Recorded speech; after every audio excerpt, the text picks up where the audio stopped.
Seigneur.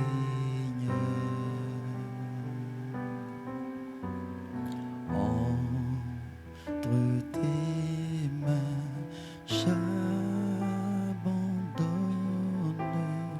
tout avec bonheur.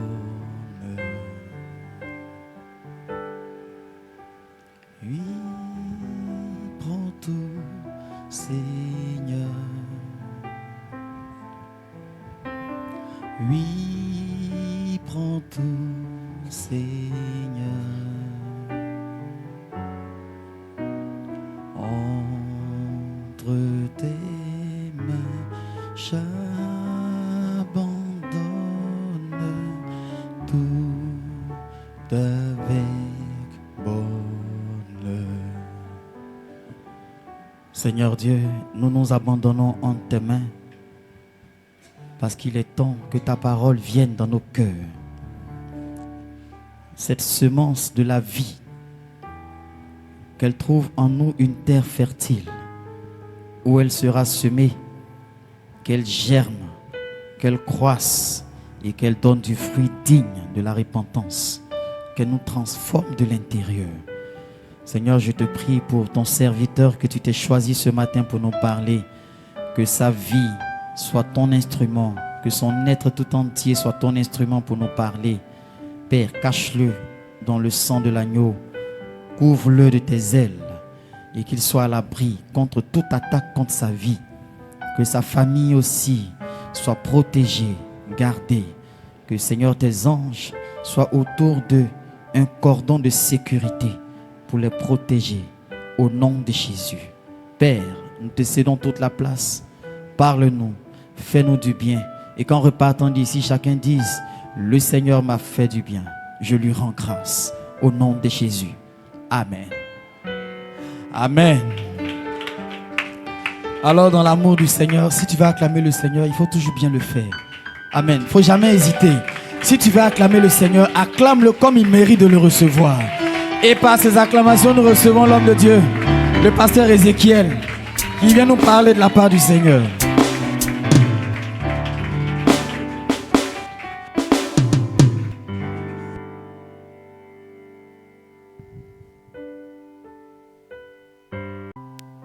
Hébreux chapitre 1, du verset 13 au verset 14.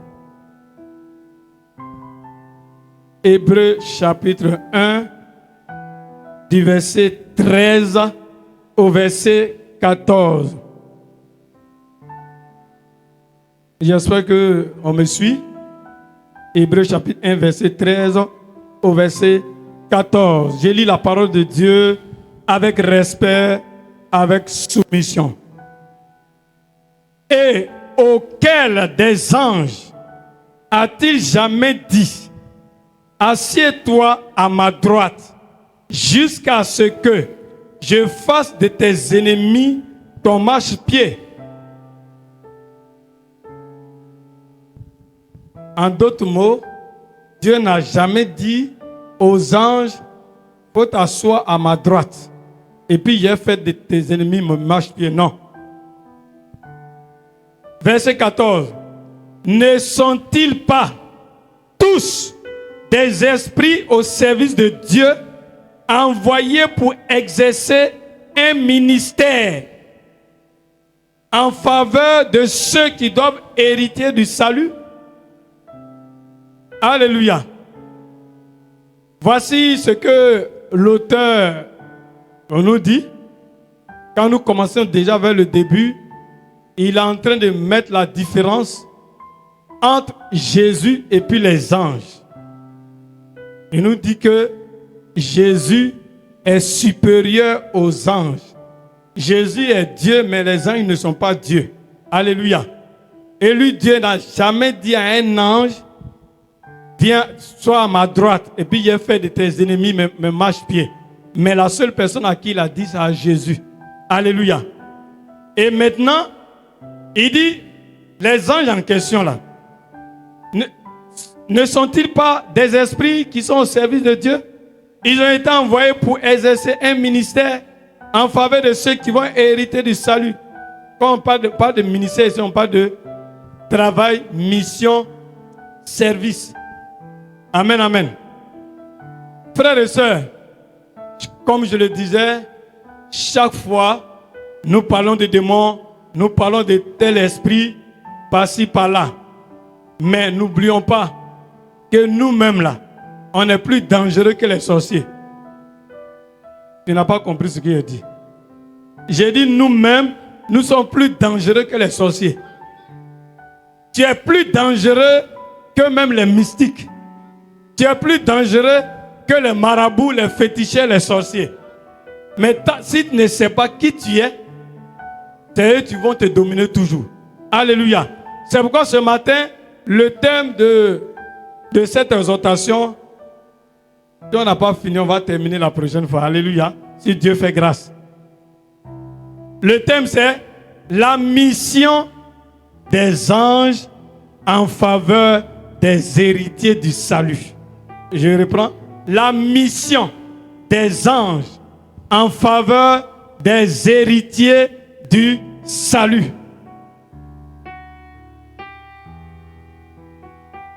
Nous allons voir déjà qui sont les anges. Toujours on dit les anges. J'ai vu un ange. Les anges sont dans la salle.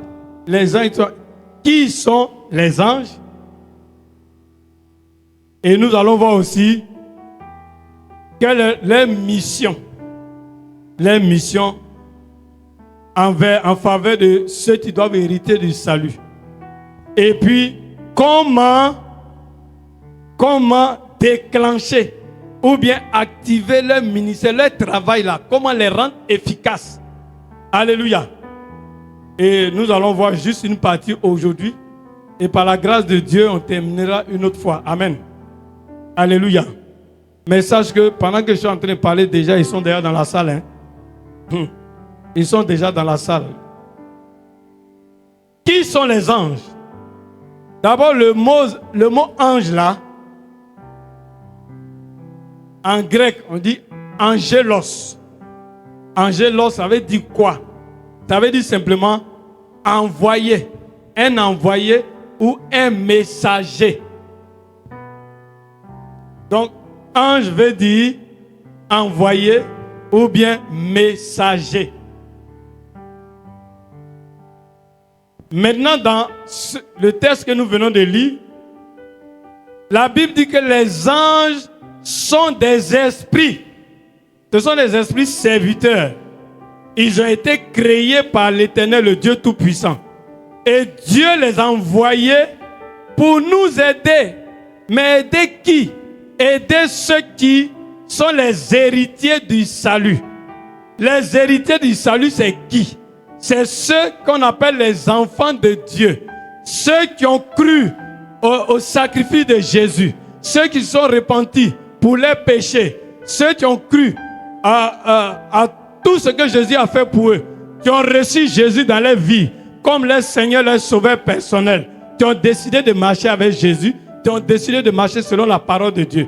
Les anges là, Dieu les envoie vers ces personnes pour les aider.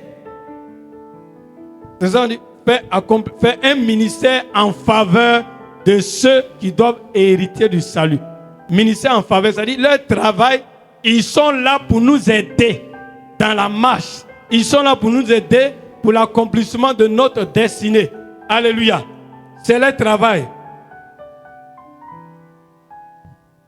Alors, les esprits qui marchent avec Dieu, c'est on appelle les anges, mais les bons anges.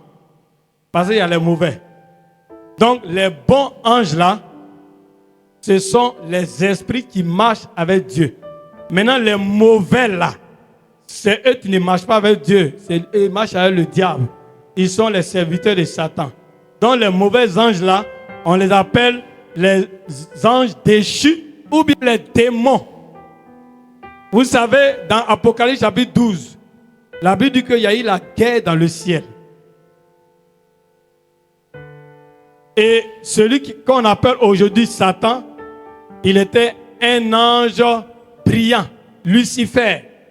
C'est lui qui était le chef d'orchestre le chef d'orchestre de chorale ou bien groupe musical de Dieu au ciel. Donc quand lui il se met devant, et puis c'est lui qui conduit le groupe. À un moment donné, il dit, de toute façon, toujours c'est Dieu on adore, toujours c'est Dieu on loue. Et si moi-même on me louait un peu, si moi-même on m'adorait un peu. Donc il a commencé à se créer une rébellion depuis le ciel. Il a commencé à prendre certains anges avec lui. Ils ont formé une rébellion au ciel. Ils voulaient prendre la place de Dieu. Les honneurs qui reviennent à Dieu, là, lui, c'est ça qu'il voulait. Dieu lui a dit, mais attention, mon petit, moi-même, là, c'est moi qui ai été créé. C'est moi, la place que tu occupes là, c'est moi qui t'ai donné la place. Mais comment, toi, tu veux venir prendre moi ma place? Les honneurs qui me reviennent, la louange, l'adoration, on me donne là. Pourquoi ça, tu veux qu'on te fasse cela? Il dit non, si c'est comme ça, ta place ne sera plus là-bas, il faut que tu descendes. Alléluia. Donc, Satan, celui qu'on appelle Satan là, en descendant, il est venu avec un tiers des anges qui étaient au ciel.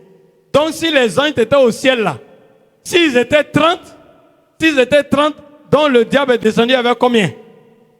Il est venu avec 10.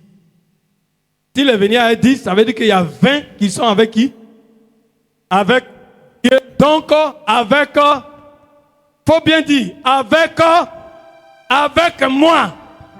Alléluia. Le diable, lui, il a un tiers. Si vous voulez, il a 10. Mais moi, j'ai 20. Dites-moi, entre lui et puis moi, là, qui est plus puissant? Alléluia. Et donc, les anges qui sont restés fidèles à Dieu, là, quand tu as donné ta vie à Jésus, Dieu maintenant délègue une armée, il délègue des anges pour t'accompagner partout où tu t'en vas. Et leur travail, c'est de t'aider. J'insiste, pour t'aider. Alléluia. Et donc, les anges en question, ils peuvent avoir beaucoup d'apparence. Comme c'est un petit enseignement. Si c'était des séminaires, il y a beaucoup de choses qu'on allait voir. Mais c'est juste ce dont nous devons savoir pour ne pas qu'on se laisse distraire, on se laisse tromper. Donc les anges peuvent prendre une forme humaine. Ça veut dire que les anges peuvent prendre la forme comme un homme comme vous me voyez. Et puis il peut venir vers vous, mais vous n'allez pas savoir que c'est un ange. Alléluia. Dans la Bible, il y a eu des cas. Je vais juste donner les références, mais on ne va pas lire. Hein. On ne va pas lire. Donc, l'apparence des hommes, on peut prendre le cas d'Abraham. Abraham, le père de la foi. Dans Genèse chapitre 18, du verset 1 au verset 11. Genèse chapitre 18, du verset 1 au verset 11. La Bible dit que 3 personnes sont venues trouver Abraham. Il était devant sa tente. Abraham a eu le discernement. Rapidement, il a su que Dieu était parmi ceux qui sont venus. Les anges étaient là. Mais ils avaient l'apparence humaine. Il allait préparer à manger pour eux. Il a donné de l'eau. Tout ça. Et les mêmes là sont allés après à Sodome et Gomorrhe pour aller avertir Lot. Pour dire, prends ta femme, tes filles, sortez de la ville. Parce que Dieu va détruire la ville. Dieu va détruire la ville parce que le péché, l'immoralité sexuelle, la débauche, ça crie jusqu'à trouver Dieu là-bas. Donc Dieu nous a envoyé pour voir si ce que lui a entendu là, c'est la réalité. Alléluia. Et ces anges sont présentés là-bas de manière humaine, comme vous me voyez. Ça, c'était dans Genèse chapitre 19, le verset 1 à 16. Vous prenez seulement les références, où on doit lire là, je vais signaler. Alléluia. Il y a eu d'autres cas encore, le cas de Jacob. Dans Genèse chapitre 32, du verset 24 au verset 29. Où Jacob a lutté avec quelqu'un. Il s'est bagarré avec quelqu'un. C'était un ange, mais il avait l'apparence d'un homme. Donc ils ont lutté jusqu'à matin. Maintenant, l'ange avait parti. Jacob dit non. Si tu ne m'as pas béni, là, moi, je ne te laisse pas partir. Il dit attends, il y a le vite. Le soleil est en train de sortir. Alléluia. C'était Genèse chapitre 32, verset 24 au verset 29. Amen. Et dans Hébreux chapitre 13, verset 2, la Bible dit que les gens, à force de pratiquer l'hospitalité. C'est-à-dire accueillir les gens à la maison, s'occuper bien d'eux. Il y a plusieurs qui ont reçu des anges sans savoir même que c'était des anges. Alléluia. Il y a beaucoup qui ont reçu des anges. Il va venir, il va manger, comme on est en train de manger la fourchette. Vous mangez, mais il n'est pas l'homme là où il est. Mais c'est un ange qui a pris la forme d'un homme, puis il est assis. Et puis il cause avec toi. Toi, tu penses que c'est quelqu'un comme ça. Oh oui, il est venu faire quelque chose, il doit partir. Alléluia. C'est pour cette raison, il faudrait qu'on apprenne à bien accueillir les gens. Mais quand il vient, notre petite nourriture, on a préparé, c'est quel étranger qui est venu là, on ne sera même pas rassasié. Est-ce que tu sais qui est arrivé? Peut-être que Dieu a vu ta souffrance, il a vu tes pleurs, il a délégué quelqu'un, un ange. Mais si l'ange vient devant toi avec les ailes, toi tu vas fuir pour quitter la maison. Donc, il prend l'apparence d'un homme pour ne pas que tu aies peur. Et puis il vient. Hier, j'étais à la maison, j'ai reçu la visite. Alléluia. Moi, j'étais en train de préparer le message. Les enfants m'appellent, papa, il y a quelqu'un devant la porte. J'ai dit, quelqu'un devant la porte. Je sors. Je l'ai vu, je l'ai salué. Il dit bonjour. J'avais demandé d'entrer, mais il dit, non, lui, il préfère rester là-bas. Mais où il est à la fin, est-ce qu'il peut avoir un peu de riz? Et puis il ajoute et dit, non, je n'ai pas besoin d'argent. J'ai l'argent, je vais acheter les choses en route, puis je vais envoyer, ou je dois envoyer pour qu'on puisse manger. Mais est-ce que je peux avoir un peu de riz? J'ai dit, ne vous en faites pas, j'arrive. Je suis allé rapidement aller chercher les sacs de riz là. Trouver riz dans le sac, et puis venu lui remettre. Il m'a regardé, il dit que Dieu te bénisse, que Dieu bénisse ta maison. Elle est partie. Quand madame est venue, je lui ai parlé de ça. Alléluia. Faisons très attention. Quand ils viennent là, ce n'est pas pour, ils ne veulent pas nous faire peur. Donc, c'est à cause ça, ils prennent souvent la forme des hommes, l'apparence, pour que tu puisses causer avec elles. Sinon, il y a des anges là. Si toi-même tu les vois, tu as quitté le quartier. Hein? Je ne vais pas lire, je vais vous décrire simplement. À cause du temps, j'ai dit aujourd'hui on fait une petite partie. Alléluia. Donc, il faudrait que nous soyons très attentifs et puis soyons accueillants. Quand quelqu'un vient chez toi, il ne faut pas te presser pour le chat. Quand il arrive, s'assoit, il dit ok, bonne arrivée, on va bénir le Seigneur pour votre arrivée. Et puis tu parles au Saint-Esprit. Saint-Esprit, merci. Merci d'avoir conduit les pas de cette personne ici. Mais je remets tout dans ta main. Saint-Esprit, il faut diriger tout. Si c'est un voleur, quelqu'un qui a été envoyé par le diable, il ne va pas tenir là, ça ne va même pas durer, il va chercher à partir rapidement. Alléluia. Alléluia. Les anges peuvent aussi avoir une apparence surnaturelle, c'est-à-dire une apparence qui étonne les gens. Alléluia. Regardez, prenez rapidement Actes chapitre 7. Actes chapitre 7. Du verset 30 au verset 31. Hein? Actes chapitre 7, du verset 30 au verset 31. Et la Bible dit, quand Moïse était devant le buisson Adam, hein? José, tu peux lire, il faut lire simplement, lire Actes chapitre 7, verset 30 à 31, rapidement.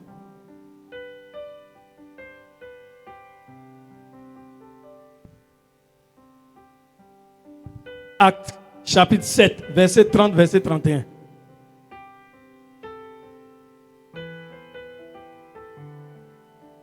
Quelqu'un a trouvé? D'accord. Actes chapitre 7, verset 30, verset 31. Vous écoutez? Alléluia. Amen. 40 ans plus tard, un ange lui apparut au désert de la montagne de Sinaï. Moïse, l'ange est apparu à Moïse. Dans la flamme d'un buisson en feu. Moïse, voyant cela, fut étonné de cette apparition. Et comme il s'approchait pour examiner, la voix du Seigneur se fit entendre. Amen. Amen. Dans le buisson Adam, là, c'était un ange. Et il entendait la voix de l'ange, il voyait le feu. Donc Moïse avait peur, il dit, mais ça c'est quoi ça encore? Alléluia. Imaginez une situation comme ça, t'arrives chez toi à la maison. Est-ce que tu vas rester dans la maison? Ah. Donc c'est pour cette raison, d'autres prennent la parole des hommes et puis ils viennent. Moi, une fois, il y a un qui m'a averti comme ça au Carrefour Sorbonne, en Anéré. Comme un fou. Il est venu se mettre devant moi. Et puis il dit, homme de Dieu. Il a crié sur moi. Au début, bon, j'ai pensé que c'était quelqu'un. Et puis il dit, mais pourquoi? Lui, il me dit de dire les choses, puis il ne parle pas. J'ai peur de qui? Ah, quand il a dit ça, quand je l'ai regardé comme ça, même j'ai commencé à sentir la décharge. J'ai vu que lui là, il vient de Dieu. Ce n'est pas un fou normal. Ce n'est pas un fou. C'est Dieu ou bien c'est l'ange qui l'a envoyé. Quand il a fini de me parler, il y a une voiture qui est passée au fond. Je voulais bien voir le type. Je ne l'ai plus vu. Est-ce que vous voyez? Mais il avait l'apparence d'un homme, mais seulement il a porté un habit comme un fou, déchiré. Si c'est quelqu'un de va dire, oh, faut quitter là, toi, tu es un fou là, tu es venu parler à qui? Alléluia. Donc ils sont là. Ils sont avec nous. Et partout où on passe là, ils sont là, ils nous voient, mais peut-être nous on ne les voit pas. Alléluia. Il y a aussi les anges. Ils ont l'apparence avec des ailes. Il y a d'autres qui ont 6 ailes, les séraphins. Hein, ça c'est dans Ésaïe, chapitre 6, le verset 2. Ésaïe, chapitre 6, verset 2. Non, on ne va pas lire. Ésaïe, chapitre 6, verset 2. Les séraphins. Ils ont 6 ailes. 2 ailes là, ils prennent pour se couvrir les pieds. 2 ailes pour se couvrir la face parce qu'ils sont devant le trône de Dieu à cause de la lumière. La lumière est forte. Ils ne peuvent pas regarder Dieu. Donc, ils prennent les 2 ailes, ils cachent leur visage. Et puis les 2 autres là, ils prennent pour voler. Alléluia. Il y a aussi les chérubins. Dans 1 Roi chapitre 6, verset 24. Ils ont 2 ailes. Alléluia. Il y a des anges aussi. Quand ils sont quelque part, c'est la lumière. Actes chapitre 12, verset 7. Et ici même là, ce côté-là se manifeste beaucoup. À prodige ici là. Beaucoup. Actes chapitre 12, verset 7. La Bible dit que Pierre était en prison. L'église a prié. Dieu a envoyé son ange. Quand l'ange a fait son apparition dans la prison, une forte lumière est rentrée dans la salle. Alléluia. Quand ils arrivent comme ça, quelque part, le coin commence à éclairer fortement. Ils sont en train de signaler leur présence. Alléluia. Ceux qui sont très sensibles, pendant que je suis en train de vous parler, ils sont déjà dans la salle, je vous le dis. Ils sont là. C'est ceux qui sont très sensibles qui vont sentir leur présence. Mais si tu n'es pas sensible, tu ne vas rien voir, tu ne vas rien sentir. Alléluia. Et il y a d'autres aussi, ils ont les yeux, des yeux au dehors comme ça. Des yeux, et puis les yeux dedans. À l'intérieur, il y a les yeux. Au dehors, il y a les yeux partout. Imaginez quelqu'un comme ça, là, s'il il se montre à toi, tu risques de faire des cauchemars pendant des mois. Tu ne pourras même pas tenir. Tu ne pourras pas. Alléluia. Ça, c'est dans Apocalypse chapitre 4, verset 8. Amen, amen.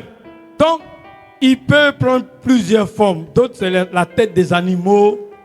Vraiment, il y en a beaucoup. Alléluia.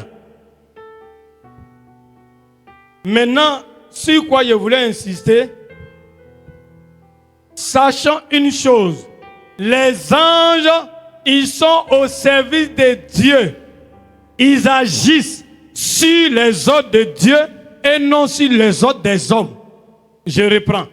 Les anges, ils sont au service de Dieu. Maintenant, ils viennent agir en notre faveur quand ils reçoivent les ordres venant de Dieu. Toi, enfant de Dieu, tu ne peux pas dire, ange, je t'appelle, je t'envoie, il faut aller là-bas pour prendre quelque chose pour m'envoyer. Fais très attention. Parce que le diable, la Bible dit que le diable se déguise en ange de lumière. J'ai connu un jeune comme ça, quand on était au docu.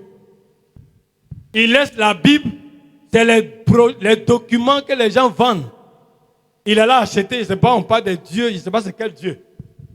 Et les enseignements qui sont dedans, au lieu de lire la Bible, c'est ça, lui, il apprenait. On parlait des anges. Dans l'affaire des anges, on a cité des noms bizarres qui ne sont même pas dans la Bible. Et lui, il s'en se mettre à genoux dans sa chambre, puis il les appelle. Accompagnez-moi. Faites ceci pour moi. À un moment donné, le jeune est devenu bizarre. Il ne respecte plus les gens. Et puis, de surcroît, il peut venir, il rentre comme ça dans une boutique. Il s'en va, il prend les marchandises, puis il sort.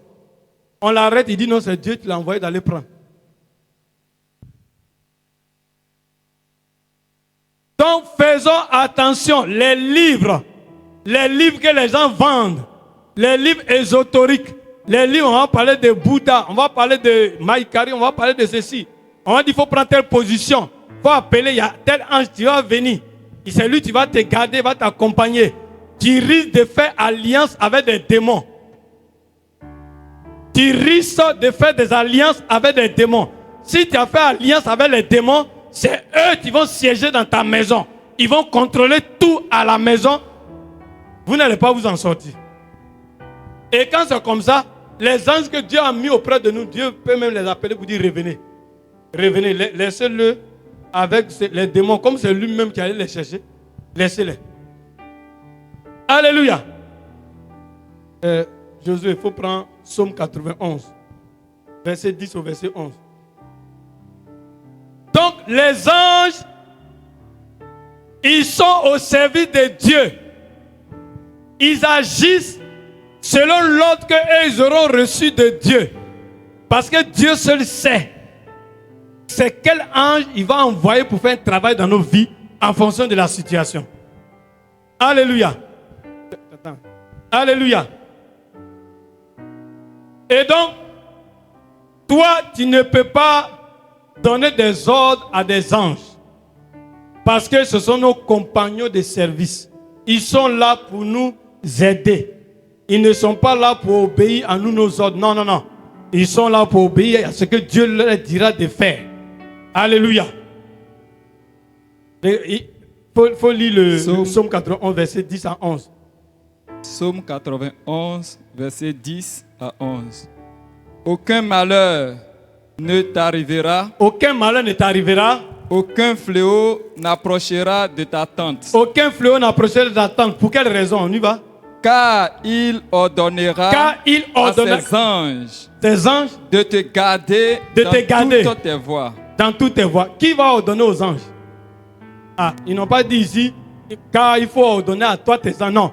On dit car lui, Dieu là, il va ordonner à lui ses anges de me garder, de me protéger. Alléluia. Donc faisons très attention. Retenons bien ça. Aujourd'hui, c'est de ça seulement que je veux parler. Retenons bien ça. Non, on ne donne pas les ordres aux anges. Les anges là, ils sont au service de Dieu. Ils reçoivent les ordres de Dieu avant d'agir. Amen. Ok, on continue. On n'adresse pas des prières à des anges. Ceux qui viennent se mettre là, ange ceci. Comment on appelle? Ils vont citer les noms. Ange Uriel, ange Raphaël, ange ceci. Je t'appelle au secours. Tu es en train d'appeler des démons, je te dis la vérité. Alléluia. Si tu as fait ça là, tu as besoin de te repentir. Alléluia. On adresse les prières à Dieu. Et puis Dieu lui-même, il envoie maintenant l'ange pour venir intervenir. Josué, il faut prendre Actes chapitre 12, versets 5 à 7. Et puis Jacques va prendre Matthieu chapitre 26, le verset 53. Actes chapitre 12, verset 5 à 7. 12, verset 5 à 7. Et puis Matthieu chapitre 26, verset 53. Allons-y à Actes 12. Actes chapitre 12, verset 5. Il est dit, Pierre donc étant gardé dans la prison, et l'église ne cessait d'adresser pour lui des prières à Dieu. Attends. Ils ont dit Pierre était en prison, l'église ne cessait d'adresser les prières à qui? À Dieu. Ils n'ont pas adressé prière à un ange. Ils ont adressé les prières à Dieu. Et puis maintenant, la suite, c'est Dieu. Maintenant, tu vas envoyer un ange maintenant pour venir libérer Pierre de la prison. Verset 6. Continue. La nuit qui précéda le jour où Hérode allait le faire comparaître, Pierre, lié de 2 chaînes, dormait entre 2 soldats et des sentinelles devant la porte gardaient la prison. Verset 7. Et voici, un ange du Seigneur survint et une lumière brilla dans la prison. L'ange réveilla Pierre et le frappant au côté et en disant, lève-toi promptement. Les chaînes tombaient de ses mains. Amen. Amen. Alléluia. L'église priait, Seigneur, notre leader, notre pasteur, Pierre est en prison. Nous prions, libère Pierre. Seigneur, fais quelque chose. Seigneur, fais quelque chose. Dieu a entendu. Il a dit à un ange. Il dit, bon, toi, rapidement, va dans la prison. Il faut libérer mon serviteur. Alléluia. Et puis l'ange apparaît. Quand l'ange a apparu, il a traversé le mur. Il est rentré dans la salle. Il a libéré Pierre et puis il dit, allez, sors. Alléluia. Quand il vient là, il traverse le mur, il rentre. Il n'y a pas de barrière devant là. On ne va pas dire non, comme la porte, ils ont fermé à clé et il ne peut pas rentrer. Alléluia. Alléluia. On n'adresse pas des prières à un ange, mais on adresse les prières à Dieu et puis Dieu lui-même, il envoie. Chaque fois qu'on prie ici, ce que tu peux faire, tu peux dire Seigneur, il faut envoyer. Là, tu es en train de lui demander. Mais tu ne dis pas l'ange Gabriel, l'ange Michael, je vous ordonne, allez faire ceci. Toi, tu es qui? Et puis tu as donné l'ordre. Eux-mêmes, ils sont plus puissants que nous. Alléluia. Amen. C'est Dieu. Allons-y. Matthieu, chapitre 26, verset 53. Ça, c'est Jésus lui-même. Penses-tu donc que je ne pourrais pas faire appel à mon Père? À l'instant même, il enverrait des dizaines de milliers d'anges à mon secours. Amen. Jésus, le jour, Judas est venu avec les sacrificateurs, les scribes, pour venir arrêter Jésus. Il dit, bon, quand on va là, le monsieur à qui j'ai fait bisou là, j'ai fait un petit câlin, c'est lui qui est Jésus là, attrapez-le. Quand il est venu faire câlin à Jésus, Jésus dit, ce que tu es venu faire là, il faut faire en même temps. Alléluia. Ils ont arrêté Jésus, Pierre a enlevé son couteau, il a coupé l'oreille d'un des soldats. Jésus a replacé l'oreille, il dit non, laissez. Vous pensez que moi là, vous pensez que je ne peux pas demander à mon Père tout de suite. Et puis il va envoyer 12 légions d'anges. Ça veut dire que les anges, tu vas atterrir là même. Ceux-là, ils ne peuvent pas. Ça veut dire que, il dit, je peux appeler mon Père, et puis mon Père va envoyer. Mais il n'a pas dit, vous pensez que moi-même, je ne peux pas ordonner aux anges. Non. Il dit, je vais appeler à mon Père. Alléluia. Donc, on n'adresse pas des prières à des anges, mais on prie. Prière dirigée à Dieu, c'est Dieu qui envoie les anges. Alléluia. Et on n'adore pas les anges. On n'adore pas les anges. Les anges, là, ils ne sont pas Dieu. On n'adore pas les anges, mais on adore Dieu. Rapidement, je vais lire un seul verset, mais je vous donne les deux quand même. Hein. Prenez Apocalypse chapitre 19, verset 9 au verset 10. Apocalypse chapitre 19, verset 9 au verset 10. Apocalypse chapitre 22, verset 8 au verset 9. Apocalypse 22, verset 8 au verset 9.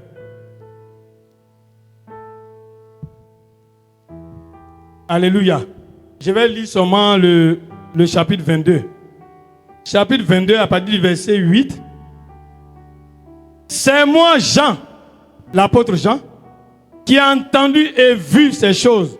Parce que Dieu a envoyé son ange pour venir révéler Jésus. Et l'apôtre Jean, dans les visions, il a reçu cette révélation. Et il a vu l'ange devant lui. Il dit, c'est moi, Jean, qui ai entendu et vu ces choses. Et quand j'ai entendu et vu, je suis tombé je tombais aux pieds de l'ange qui me montrait pour l'adorer. Mais il me dit, garde-toi de le faire. Je suis ton compagnon de service et celui de tes frères les prophètes et de ceux qui gardent les paroles de ce livre. Et puis il dit, adore Dieu. On n'adore pas les anges parce qu'ils ne sont pas Dieu. Ce sont nos compagnons de service. Alléluia. On ne prie pas les anges. On ne donne pas ordre aux anges. On n'adore pas les anges. Alléluia. Ça, c'est resté dans la première partie qui concernait qui sont les anges. Et nous avons parlé en même temps de nous, notre relation avec eux. C'est-à-dire, on ne les adore pas. On n'adresse pas des prières des anges. On ne leur donne pas des ordres. Et c'est sur les ordres de Dieu. Mais ils viennent travailler. Ils viennent nous aider. Alléluia. Alléluia. Je vais m'arrêter ici aujourd'hui.